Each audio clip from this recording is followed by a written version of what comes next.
I'm Ronn Sutton. I'm the artist on the weekly online Carson of Venus, Edgar Rice Burroughs comic strip, and you're listening to True North Country Comics Podcast.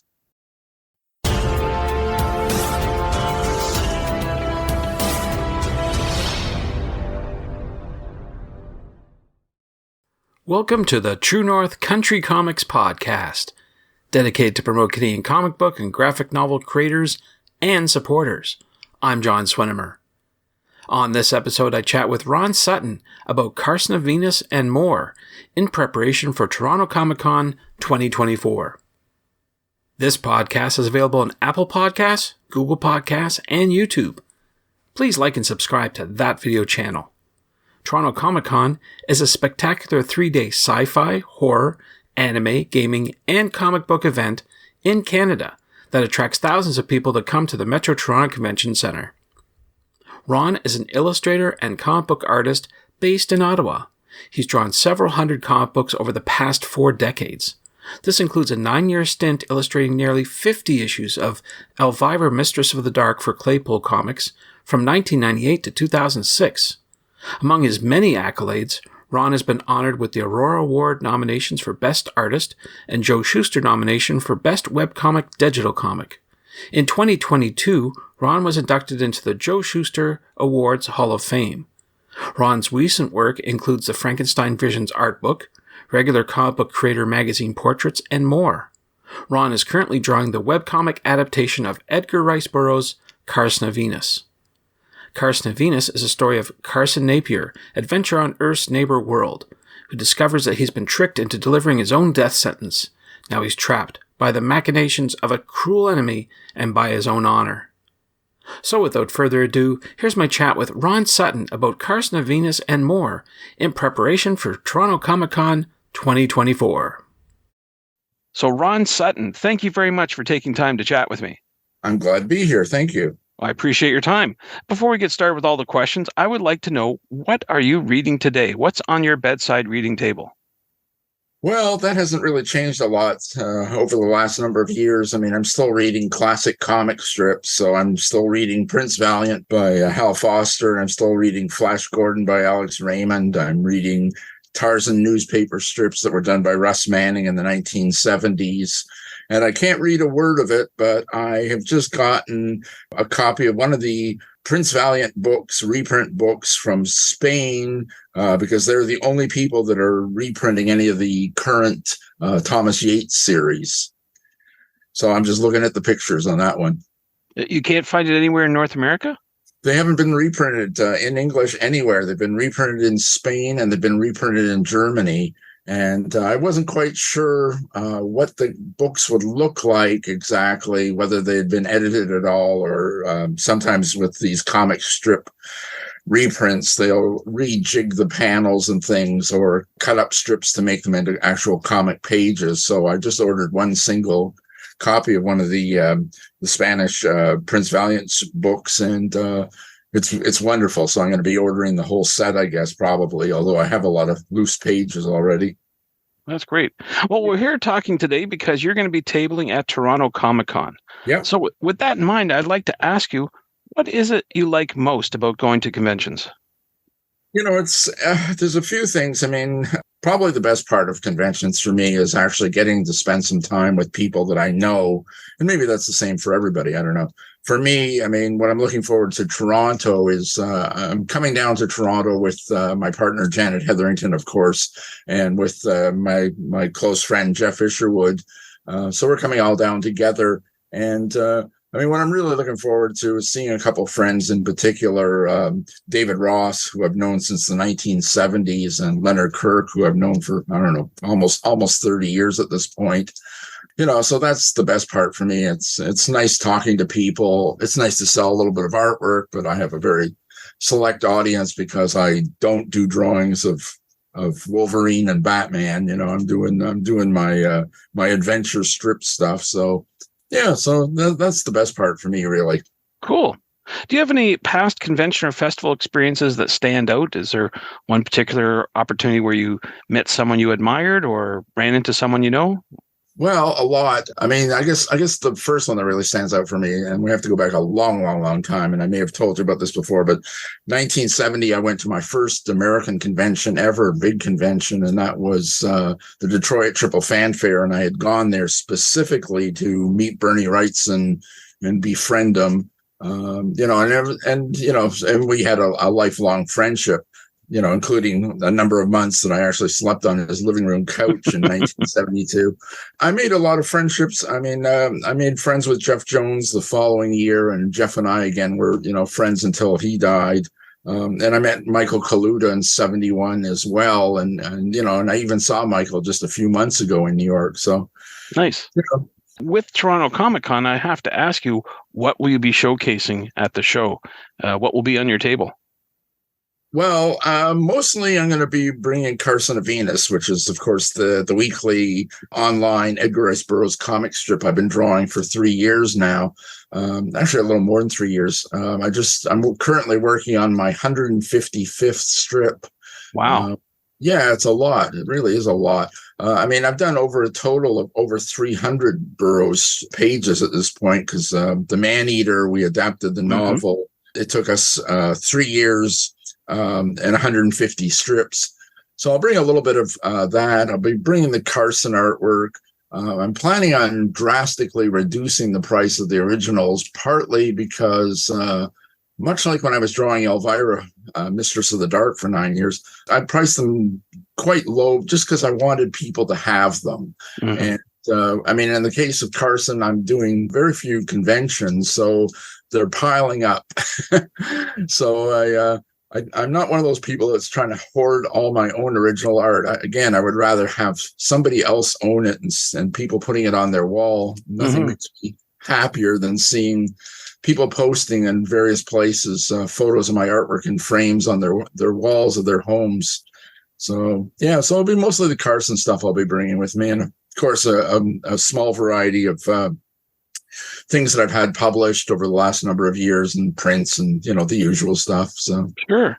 Well, I mean, that's quite unique in this day and age because everything's gone digital. It's very rare to actually find, true panels that have been drawn out in the wild. So that's quite unique.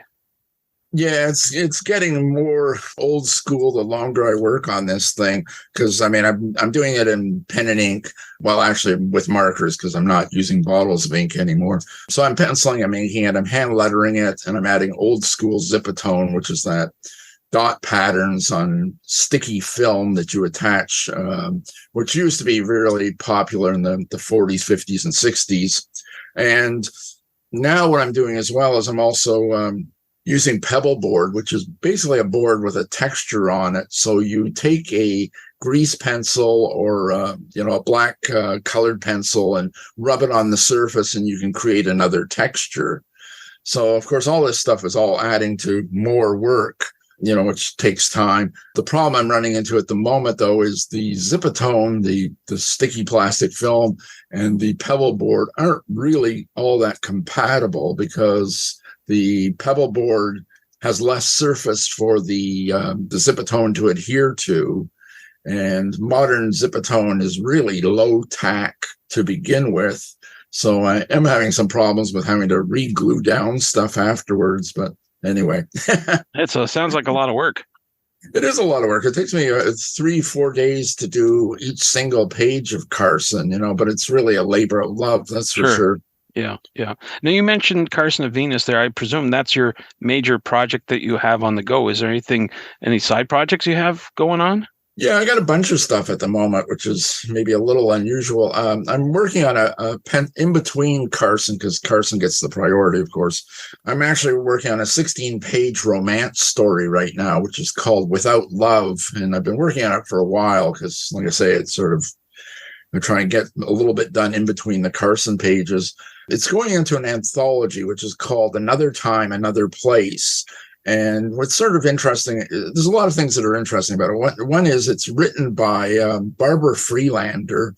I don't know if you know that name, but she was recently added to the Eisner Awards Hall of Fame. She wrote in the 1960s, she wrote and also edited a number of the DC romance comics, Young Love and all those kind of books. So she wrote this, and it's kind of a really fun and challenging story to draw because it takes place in the 1920s, and it's basically about a flapper who's a gold digger, who's sort of the third wheel in a romance, and there's a big scandal, and she leaves, and she actually ends up getting involved with the chauffeur, and it's lots of fun stuff. I really like drawing romance comics because I've drawn a number of them over the years. And I'm getting to do all this 1920 stuff because, like I say, she's a flapper. So I'm, researching the costumes and the buildings and everything else and the automobiles. And also trying to add into the pages a little bit of Art Deco design. So, when do you think that might be available for people to view and read?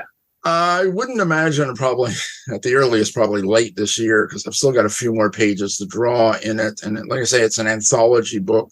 So there's a number of other people drawing the stuff. And it's possible that I'm going to be the last guy to get my work in because I'm, again, spending an enormous amount of time on each page, and it's getting done in between the Carsons. So that's kind of the other big one at the moment. I've got other, and I've always got my other things that I'm doing, like the Comic Book Artist magazine from Tomorrow's. I'm continuing to do my portraits for them. Done 33 portraits so far. So, the last couple of ones I did was a portrait of Denny O'Neil and a portrait of Steve Gerber. And the next one coming up is a portrait of Tom Palmer, the famous Marvel inker. And there's that, and I'm still doing a little bit of commissions as well. There's somebody I've been doing commissions of a crossover between Elvira and Hilarious House of Frightenstein, the much beloved Canadian horror comedy TV series. Mm-hmm. So I've done about 4 or 5 of those so far, and I've started doing some paintings, which are of Carson of Venus, because I've wanted to do some painting. And the other thing I've got coming up, which I can't really talk about, but I'm sort of doing something with Michael Kaluta. Oh, wow. So, but that's not going to even get started for another couple months yet. I'm just sort of figuring things out at the moment. Sure. Well, it sounds like you're pretty busy. You've mentioned a variety of different tools in our conversation just now, but I'm wondering, is there one go-to tool that you've been using to create art these days? Well, I'm drawing everything old school. So, I'm drawing everything in pencil. So I'm starting out with Call Erase light blue pencils, which talk about more roadblocks. The company that makes Call Erase pencils, which were basically used in animation, you used to be able to go to the art store and you could get any color you wanted, as many of that individual pencil as you wanted. But they've discontinued doing that. They're only selling them in boxes of rainbow colors. You only want light blue, you'd have to buy one box and take the light blue out, buy another box and take another light blue out, which, is ridiculously expensive. So I'm having to sort of switch over to a green Call Erase pencil. And like I mentioned, they used to be used a lot in animation. Of course, people aren't drawing animation on paper anymore either. But they're very waxy, and they just glide across the paper really nicely. So I do that. Then I pencil in regular pencils. Then I go in and my markers, because I'm not using pen and ink anymore. I'm using Faber-Castell Pitt pens for the most part, and a bunch of other things that different people have recommended.